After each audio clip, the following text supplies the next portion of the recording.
We're here in Midtown, New York with Billionaire, co-founder of John Paul Mitchell Systems and Patron Tequila, John Paul DeGioia.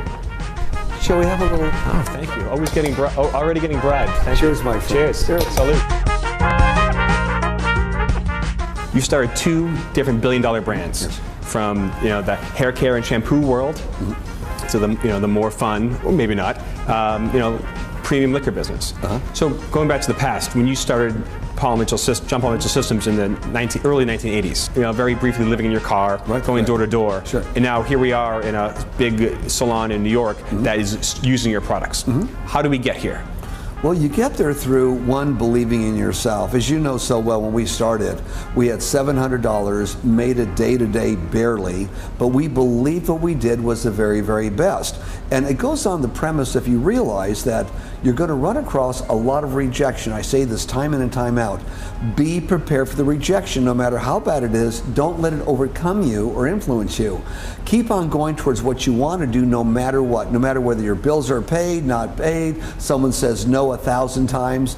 Again, go back to be as enthusiastic on door number 100 as you were on door number 1. But believe in yourself. And it's really all about knowing you have a great service or a great product that'll put you in the reorder business. So you're never selling, you're trying to get it in someone's hands, whether it's a service or a product, knowing it's so darn good that they're going to want to order it again or tell a friend about it to order.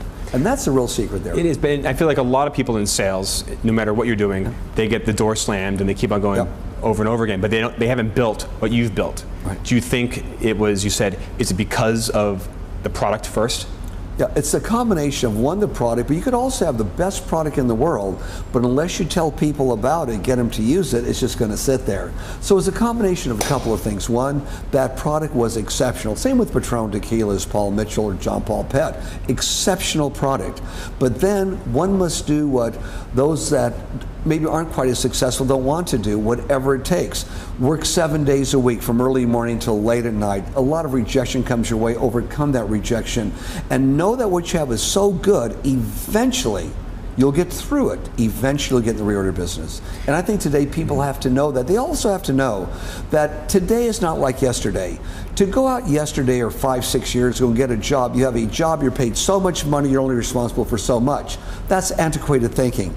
That's what brings recessions back and forth and back and forth. You've got to think now that if you're one hiring people, give them 2 or 3 jobs, pay them a little more.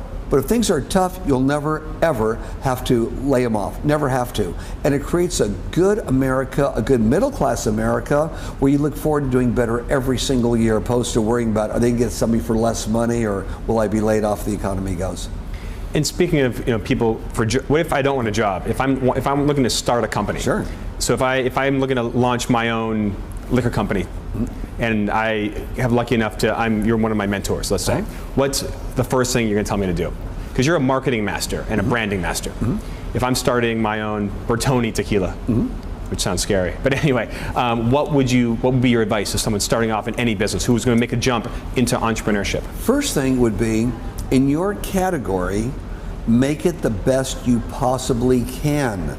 So when the end result is the consumer is tasting it, is it something they want to get again? That's number one. Second thing is, have a story or excitement behind it, which is true. We did that with Patron, for example. We had a tequila tasting test back in 1989 at Spago's restaurant, and we just won hands down. So there was some validity, not just from taste, but from what was going on. But in any product, let's say you want to start an envelope company, Steve, a tequila company, anything. You have to know yourself that it's the best you can do, and then you have to be willing to tell enough people until enough people say yes. Once they say yes, you have to put your personality into it. Go by and thank them. Make sure it's going well. A lot of people just shoot something out to get, can I get 1,000 customers?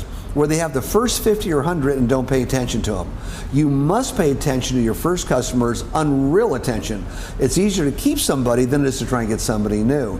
And those person you're going to keep, those people that you're going to give the extra attention to, will be some of your best sources for recommendations because they like you and they'll tell somebody else. And what are some of your tips? Like, how did you keep people, how did you keep customers? What were some of your techniques, and what are your techniques to make people that have you won over keep on coming back and feel special? Excellent question. For starters, we know we have a darn good product, but if we take the time with ourselves and our staff to go in there and tell them all the ways to use it, and reassure them not as only a good product, but here's how you use it to create a good salon experience, or the consumer when you take it home to keep your hair the same in between visits.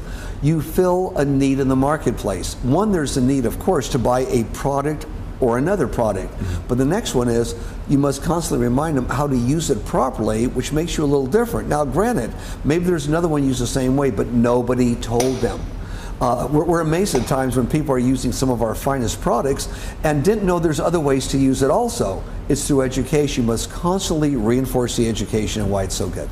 And I hate this word, but how important is having fun in the business? Because you started John Paul Mitchell Systems in LA in the 80s, hanging out in hair salons, which I can imagine the stories you have from the old days, and obviously the premium tequila business that just puts you in, you know, exciting kind of like party mode kind of situations. How important is having fun with the business and the product?